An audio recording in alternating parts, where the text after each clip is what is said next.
nós estamos falando de percepção dos estímulos externos, nós estamos nos referindo basicamente aos 5 sentidos que o ser humano apresenta, mas não só esses, também os estímulos percebidos dentro do nosso organismo que são capazes de gerar respostas internas para eventos fisiológicos celulares. Então, esses estímulos percebidos no sistema nervoso central, eles sempre desencadeiam uma resposta biológica. Essa resposta biológica envolve, então, modificações bioquímicas celulares. Lembram quando a gente falou daquela estrutura celular? Dentro da estrutura celular nós temos o citoplasma, um ambiente então aquoso, uma solução com uma série de componentes bioquímicos dissolvidos, distribuídos organicamente dentro desse conteúdo e que nós chamamos de citoplasma. Nessa estrutura citoplasmática, então, definida pelo ambiente pericelular, e pela capacidade das membranas celulares de estabelecerem trocas dinâmicas entre esses dois ambientes, nós vamos produzir, pela presença de modificações bioquímicas, sempre as respostas celulares. As respostas bioquímicas, elas são então produzidas a partir de modulação da capacidade autonômica do nosso sistema nervoso autonômico, simpático e parasimpático, sendo que o simpático é o acelerador, é o que nos prepara para a luta, a fuga, o combate, é o que mobiliza energias para o processo de geração da resposta biológica. E o sistema parasimpático é aquele sistema que preserva a energia, que mantém a integridade fisiológica e que traz de volta o organismo para uma taxa basal de consumo metabólico menor. Nós vamos encontrar também essas respostas bioquímicas acontecendo via sistema endócrino. O sistema endócrino, então, que é organizado na forma de eixos hormonais, como nós já mencionamos, e esses eixos hormonais, assim como os mediadores liberados do sistema simpático e parasimpático, agindo em receptores presentes nos tecidos. Então, cada um dos tecidos vai apresentar uma determinada densidade de receptores para determinados conjuntos de neurotransmissores liberados pelo sistema simpático e parasimpático ou dos hormônios liberados pelos eixos hormonais. Então, quando nós falamos em respostas bioquímicas celulares, alterações do conteúdo bioquímico celular, nós estamos nos referindo àquelas alterações produzidas pela ativação dos receptores presentes naqueles tecidos que são específicos para cada um dos hormônios liberados no nosso organismo ou neurotransmissores liberados nesse contexto. Então, lembrando que a ativação desses receptores, eles sempre vão ter uma correlação direta com a necessidade de resposta fisiológica produzida e percebida pelo nosso sistema nervoso central a partir dos estímulos periféricos encontrados nesse ambiente onde o organismo está inserido. Vejam que além das respostas bioquímicas que vão ser mediadas por receptores, nós vamos também encontrar respostas comportamentais. Essas respostas comportamentais, diretamente geradas no sistema nervoso central, pelo estímulo percebido, elas são capazes de nos dar a consciência do ser. Consciência do ser é perceber de fato quem somos, por que estamos, como estamos e em que situação esse estímulo está sendo gerado e que resposta comportamental o nosso organismo precisa desencadear para garantir uma resposta efetiva para esse estímulo. Então, essas respostas comportamentais nos levam à consciência do ser e que nos remete à frase de René Descartes: penso, logo existo. Nós fizemos uma adaptação dessa frase e dizemos sim, então, penso, logo materializo. Eu materializo a partir dessas percepções sensoriais definidas pelo estímulo ao nosso sistema nervoso central, modificando os comportamentos e materializando essas respostas a partir da modificação e regulação dos processos relacionados aos eixos hormonais, sistema simpático, parasimpático. Para aí sim nós concluirmos as alterações fisiológicas necessárias do corpo para a resposta a esses estímulos percebidos. Isso a gente faz a cada minuto, a cada milissegundo da nossa existência. Nós estamos respondendo agora, por exemplo, a um estímulo visual, a um estímulo auditivo, a um estímulo luminoso, a um estímulo de desejos inconscientes, as modificações e adaptações que o nosso organismo tem que produzir para garantir a homeostasia e a melhor capacidade de resposta fisiológica do nosso corpo ao ambiente onde a gente está inserido. Por isso que não é infrequente nós encontrarmos pacientes, por exemplo, que trabalham em lugares inóspitos, conturbados, com pessoas do mal, apresentando quadros fisiológicos alterados, apresentando sinais clínicos, apresentando sintomas de esgotamento físico, esgotamento mental ou de pressão social muito forte. Por que está acontecendo isso? Especificamente porque o nosso organismo está respondendo com alterações fisiológicas às informações oriundas desse ambiente. Da mesma forma, quando nós comemos exageradamente, comemos mal, introduzimos alimentos com altos níveis de conservantes, corantes, edulcorantes, estabilizantes, compostos químicos em alimentos ultraprocessados que alteram a nossa capacidade de resposta biológica digestiva, e isso vai afetar diretamente, produzindo modificações comportamentais. Esses tempos nós estávamos acompanhando a história de um paciente que nos procurou no consultório. Ele estava com uma síndrome metabólica, estava obeso, depressivo, com artrite e o corpo extremamente dolorido pela própria contingência da inflamação gerada durante o transtorno metabólico. E aí o que nós percebemos que a correlação entre a mudança alimentar, mudança nos padrões alimentares, para uma dieta mais saudável, as modificações sociais e comportamentais que tiravam esse indivíduo de um ambiente estressor, que produzia modificações neuronais pela própria estimulação social e que, nesse comportamento, acabavam induzindo a compulsão alimentar, como compensação para o ambiente estressor onde ele estava vivendo. Essas pequenas modificações fizeram com que o indivíduo reduzisse drasticamente o tamanho do peso, o peso corporal, reduzisse os níveis estressores e o comportamento depressivo que ele estava apresentando e também as alterações fisiológicas que nós percebemos ao longo de todos os parâmetros bioquímicos que nós fomos acompanhando com esse paciente. Então vejam que há uma correlação direta e não dá para estudar fisiologia clínica isolando os sistemas. Não dá para tratar o sistema digestório sem pensar nesse sistema digestório integrado a um corpo. Não dá para tratar a hipertensão arterial, o sistema cardiovascular, sem pensar que esse sistema cardiovascular está integrado a um conjunto de outros sistemas.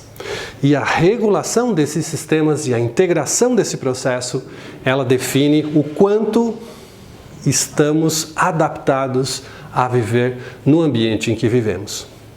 E a manutenção da saúde é, obviamente, parte de todo esse contexto. Então, finalizando essa primeira parte, nós vamos reforçar alguns conceitos. Toda resposta do meio ambiente, seja ele ambiente interno da célula ou externo do nosso organismo, gera uma resposta fisiológica no nosso organismo. Segundo o quesito, toda resposta fisiológica produzida no organismo demanda energia. Seja ela uma percepção, um pensamento, uma modificação da contratura muscular, uma secreção glandular, todas as respostas fisiológicas demandam energia. Essa resposta energética, ela é dependente da atividade mitocondrial. Então, quanto maior o número de mitocôndrias ou quanto mais energia essas mitocôndrias são capazes de produzir para a resposta fisiológica, tanto mais eficiente é a resposta nesse tecido. O segundo princípio geral da fisiologia é: toda a energia que é produzida, se não é gasta, ela é acumulada. E esse acúmulo energético, ele é feito a partir de depósito de moléculas de reserva energética, como por exemplo os triglicerídeos, que acumulam numa estrutura bioquímica 3 ácidos graxos em uma molécula de glicerol. Principal local de armazenamento e de estoque dessas moléculas energéticas é efetivamente o tecido adiposo. É esse tecido adiposo que, ao incorporar essa massa de triglicerídeos, pode, em algumas situações, hipertrofiar, ganhar volume, alterar o seu papel, o seu perfil de expressão genética e transformar-se em um tecido hipertrófico. Terceira regra da fisiologia é que a energia produzida para o nosso organismo nas mitocôndrias depende do consumo e da quantidade de glicose disponível e também de oxigênio respirado durante o processo de respiração celular. Essa respiração celular associada então ao processo de queima da glicose em uma cadeia fosforilativa dentro da mitocôndria é capaz de gerar o ATP. Então, todo o consumo, regra 3 da fisiologia, todo o consumo energético que demanda uma produção muito alta de ATP produz como subproduto radicais livres de oxigênio reativo. Esse radical livre é uma espécie reativa de oxigênio que é capaz de interagir quimicamente com praticamente todas as biomoléculas do nosso organismo, em especial as proteínas e os lipídios, mas também, se liberado no ambiente nuclear, é capaz de interagir com fitas de DNA, gerando processos oxidativos. Processos oxidativos proteicos, lipídicos e de bases nucleotídicas que podem gerar alterações funcionais nas células. Essas alterações funcionais, por exemplo, podem ser relacionadas ao processo de degeneração celular. Então, se esse aumento da demanda energética acontece em neurônios, o processo de geração de estresse oxidativo neuronal pode levar à neurodegeneração e a todas as doenças neurodegenerativas associadas a esse processo oxidativo.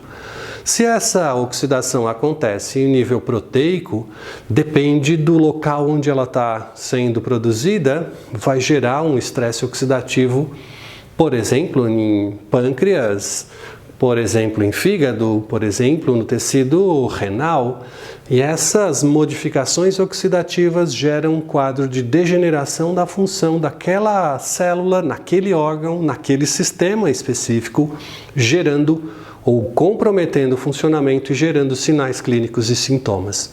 Por exemplo, a degeneração progressiva de células beta-pancreáticas por estresse oxidativo gera uma perda funcional da capacidade dessas células de liberarem insulina no ambiente vascular e aí estabelecendo então parâmetros crescentes de glicemia pela redução da capacidade das células beta de gerarem e produzirem a liberação de insulina. Quando acontece, por exemplo, essa oxidação ao nível hepático, nós temos um conjunto de modificações fisiológicas do hepatócito com estresse oxidativo hepático, levando a prejuízo funcional, que pode estar associado à cirrose, a alterações da capacidade de metabolização que o nosso fígado tem em condições normais. Assim, cada um dos processos em que envolve uma necessidade energética adicional daquele tecido, daquela célula, ela responde com processos oxidativos associados. Obviamente, quando nós temos um processo de degeneração celular, essa degeneração celular pode levar à liberação de mediadores inflamatórios. Esses mediadores derivados da destruição celular podem levar a quadros de inflamação. E essa inflamação levar à mobilização de mais células de defesa ainda para esse local onde está acontecendo o processo lesivo celular.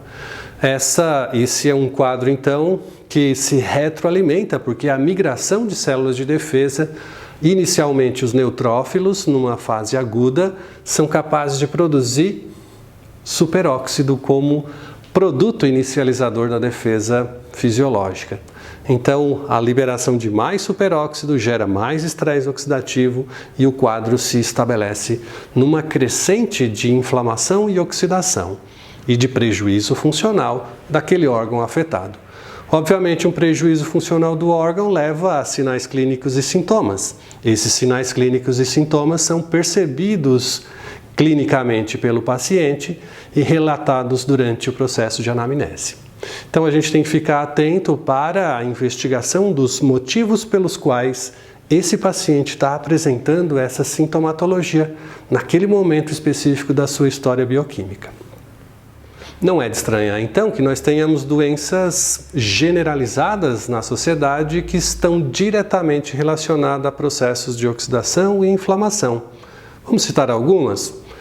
Degeneração oxidativa, por exemplo, de neurônios dopaminérgicos. O paciente apresenta como sintoma clínico o que a gente chama coletivamente de doença de Parkinson, na região nigroestriatal, no sistema nervoso central. O paciente apresenta degeneração de neurônios colinérgicos. Em grande parte, essa degeneração oxidativa dos neurônios colinérgicos leva à perda da memória, relacionada então ao Alzheimer. Quando a gente pensa em paciente diabético, paciente hipertenso, paciente com aterosclerose, paciente com todas as doenças oxidativas que a gente pode relacionar aí. Quando a gente pensa, por exemplo, em doenças relacionadas à inflamação, amidalite, tendinite, bursite, estomatite, todas as doenças inflamatórias têm um fundo oxidativo. Então, esse processo de lesão oxidativa, seja de proteínas, seja de lipídios, seja de ácidos nucleicos, acaba gerando e comprometendo inflamatoriamente o processo de recuperação daquele tecido.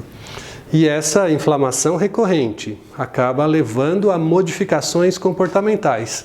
Se nós lembrarmos aqui, as respostas bioquímicas que podem ser produzidas ao nível celular, elas interagem e repercutem na nossa característica comportamental também. Não é infrequente, por isso, não é infrequente nós encontrarmos pacientes que têm quadros de inflamação intestinal e que apresentam quadros de depressão. Não é infrequente nós encontrarmos pacientes com alteração inflamatória intestinal que apresentem artrite. Claro, nós vamos sempre gerar esses mediadores inflamatórios em um local específico, mas lembrem, esses mediadores nunca ficam restritos a um único local onde eles estão sendo produzidos, porque eles caem na corrente sanguínea e podem agir à distância. É o que acontece, por exemplo, nesses pacientes citados. É possível a gente encontrar um paciente depressivo e que apresenta quadros inflamatórios intestinais. Adiantaria eu tratar dessa depressão sem corrigir o problema intestinal? De forma alguma, nós estaríamos enxugando gelo, nós estaríamos tratando sintomas e não, objetivamente, construindo uma melhoria da qualidade de vida do paciente a partir da intervenção no local gerador do processo que está levando a essa consequência. Adiantaria, por exemplo, eu tratar um paciente diabético sem preservar os danos oxidativos gerados no pâncreas desse paciente? Adianta eu tratar um paciente com cirrose hepática sem minimizar o dano e o esforço do fígado em recuperar-se diante do estresse gerado pelo quadro inflamatório e oxidativo? Não.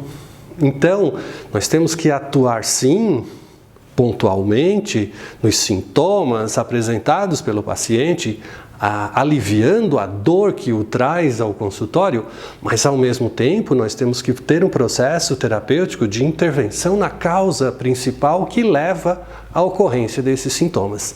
Caso contrário, nós vamos estar enganando o paciente, minimizando o sofrimento para que ele, 30 dias depois, volte ao consultório dizendo: doutor, voltaram todos os sintomas. Estou de novo doente. Por isso é necessário nós intervirmos diretamente nas causas para garantir ao paciente a melhor qualidade de vida que ele pode ter. E essa qualidade de vida depende basicamente das mudanças comportamentais, das mudanças e hábitos alimentares e das mudanças de percepção dessas realidades às quais o paciente é apresentado. Então, mais do que tratar um sintoma, nós temos que perceber essas condições às quais o organismo está sendo estimulado, está sendo exposto a essas condições. Como ele percebe essas informações no seu sistema nervoso central, como ele se comporta diante dessas informações e quais respostas bioquímicas celulares, sejam elas pelo sistema autonômico, sejam elas pelo sistema endócrino, para que nós tenhamos então a compreensão do indivíduo como um todo perante a sua história clínica. A história clínica do paciente faz a diferença. Quando nós interagimos diretamente com esse paciente, quando nós nos preocupamos de fato com ele, para entender onde ele está localizado, qual é a sua contextualização clínica, social, bioquímica e fisiológica, nessa circunstância sim, nós temos a capacidade de realmente transformar a vida dessa pessoa.